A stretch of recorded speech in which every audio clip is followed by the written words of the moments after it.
Welcome back for another in-class lecture. This was the in-class lecture on organic farming, talking about why organic farming has increased in the US since the 1970s. And I asked you the question, why do you think people would buy organic food? And we're going to jump right into it. So obviously by the graph you see that organic farms, even though they are rising in popularity and the number of farms, it really isn't a lot of farms. It's not a huge increase, but let's talk about why it is becoming so popular. So first off, there's an increased demand for organic products, which makes organic food, OF, possible to grow. The thing is, consumers are knowledgeable now. Consumers don't like the idea of artificial insecticides or herbicides or fertilizers, and we're scared of the word GMO. We have this irrational fear. So everybody is now seeking alternatives to these things because they're scared about what they're eating. Now, there's an increased amount of wealth in the US too, which means as more people get money, we have more disposable income. So they can better to afford these organic products. Because we have a more disposable income to spend on these organic foods, we're starting to see the growth of these places that provide these things.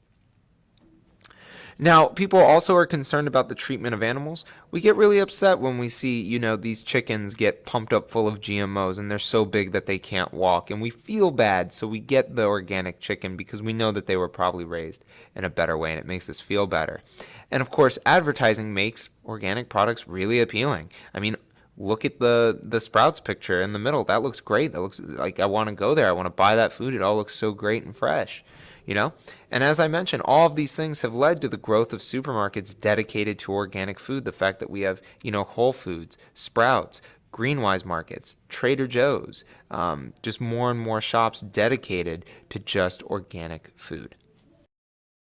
Now, organic food better cares for the land. As we learned in the Green Revolution, we know that using fertilizers and lots of irrigation and, GMOs that suck up nutrients from the land because we have to produce more food to feed all these people, we know that OF is going to be better for the land because it's not going to do those things, right? So farmers and consumers who wish to sustain the land rather than exhaust it through the use of chemicals, they might choose to purchase organic food instead because we know our consumers want to have a less negative impact on the environment and they don't want to overuse these chemicals.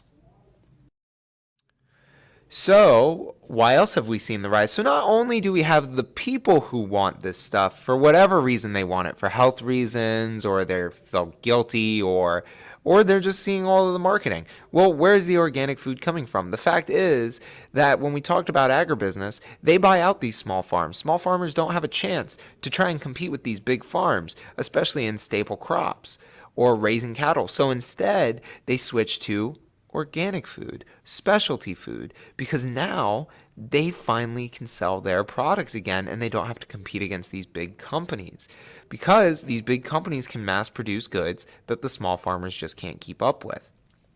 So instead of trying, they start growing, organic homegrown avocados for all the hipsters to eat their organic foods or whatever. You know what I mean? But the fact is that it gets them back in the market to use their farm to not be bought out by a big business, and they can make this specialty organic food. We had a little discussion in class about these 3 questions.